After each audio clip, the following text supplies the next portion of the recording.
بالکل صحیح ہے. 2 سوالات علماء کی طرف لے کے چلتا ہوں. آپ کا کوئی سوال؟ جی بالکل ٹھیک ہے, جلدی سے بتائیے. جی مجھے یہ کہنا تھا کہ یہ جیسے عورتیں تراویح گھر میں جماعت بنا کے پڑھتی ہیں, کیا یہ بالکل صحیح ہے؟ اچھا بالکل ٹھیک. مفتی منیب الرحمان صاحب, پہلا سوال بڑا اہم ہے, اور وہ یہ ہے کہ ہم جیسے نیت کرتے ہیں, یہ میری بہن نے کہا کہ میں کل کے روزے کی نیت کرتی ہوں, تو اب عام دنوں میں کیا ہوگا؟ یہ تو ابھی تو روزے چل رہے ہوتے ہیں 30 دن کے. سب سے پہلے تو یہ ذہن میں رکھیں کہ نیت دل کے ارادے کا نام ہے.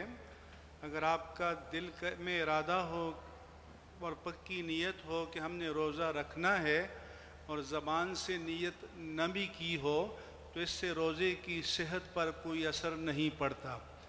اگر آپ رات کو نیت کریں تو کہیں گے کہ میں کل کے روزے کی نیت کرتا ہوں یا کرتی ہوں.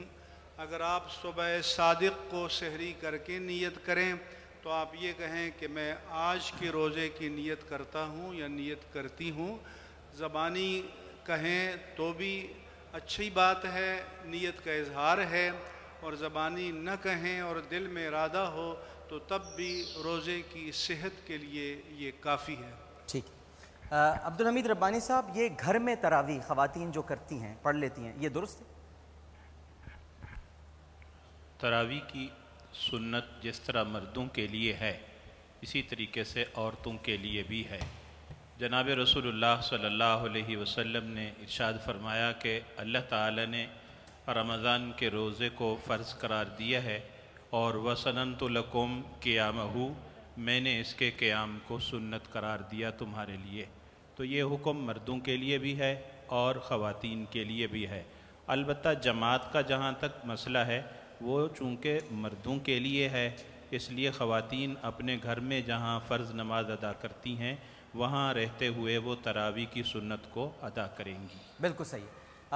قاری خلیل الرحمان جاوید صاحب, آپ سے سوال یہ ہے کہ عشرہ مبشرہ میں کون سے صحابہ کرام ہیں؟ اور وہ بھائی نے پوچھا کہ سیدہ فاطمہ الزہرا وہ تو جنت کی خواتین کی سردار ہیں, اور امام حسنین یعنی حسنین کریمین جو ہیں وہ جوانان جنت کے سردار ہیں, شباب اہل جنہ, تو پھر یہ ان کو کیوں نہیں عشرہ مبشرہ میں شامل کیا؟ جی نہیں, وہ بھی اصل میں عشرہ مبشرہ سے مراد وہ صحابہ کرام ہیں جن کے رسول اقدس صلی اللہ علیہ وسلم نے نام لے کر کے یوں کہا کہ یہ جنت میں ہے. جیسے فرمایا ابو بکر فی الجنہ, عمر فی الجنہ, عثمان فی الجنہ, علی فی الجنہ, طلحہ فی الجنہ, والزبیر فی الجنہ. اسی طرح 4 اور صحابہ کرام کے نام رسول اللہ نے لیے کہ آپ نے فرمایا یہ سارے جنتی ہیں. تو عشرہ مبشرہ کے علاوہ بھی رسول اللہ صلی اللہ علیہ وسلم نے مختلف باتوں سے, مختلف اشارے کنایے سے اور مختلف صراحتوں سے آپ نے دیگر اصحاب کے بھی نام لے کر کہا. جس طرح 2 مثالیں آپ نے پیش کی, اس طرح ایک صاحب آپ سے سوال پوچھنے آئے, مسجد کے اندر آپ بیٹھے سے, اس نے سوال پوچھے, آپ جواب دیتے رہے. جب اس کی تسلی ہوگی تو اٹھنے لگا تو اس نے ایک جملہ کہا کہ اللہ کے رسول, جو مسئلے آپ نے مجھے بتا دیے ہیں اللہ کی قسم میں زندگی بھر ان پر عمل کروں گا, نہ اپنی مرضی سے اس میں کچھ گھٹاؤں گا, کمی کروں گا, نہ کچھ اضافہ کروں گا. اور یہ وہ عہد کر کے وہاں سے جانے لگا. رسول اقدس صلی اللہ علیہ وسلم نے صحابہ کرام کی طرف رخ کیا اور فرمایا کہ کیا تم میں سے کوئی شخص جنتی کو اس زمین پہ چلتا پھرتا دیکھنا پسند کرتا ہے؟ سب نے کہا اللہ کے رسول ہاں ہم سب کو پسند ہے.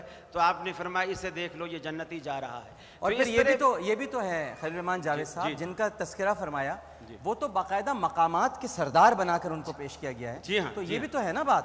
تو یہ اس میں تو نہیں ملا سکتے نا اس آدمی پر جو جنت میں گیا, یہ تو مقامات کے سردار ہے نا. ان کا جو سوال ہے وہ یہ ہے کہ ان کو کیوں نہیں گنا گیا؟ وہ گنا ہی گیا ہے, بلکہ اچھے انداز میں گنا گیا ہے. جو سردار ہوتا ہے وہ بھی جنت کے اندر ہے, جنتی جو سردار ہوگا وہ بھی جنت کے اندر ہے, وہ جنت سے باہر نہیں ہے.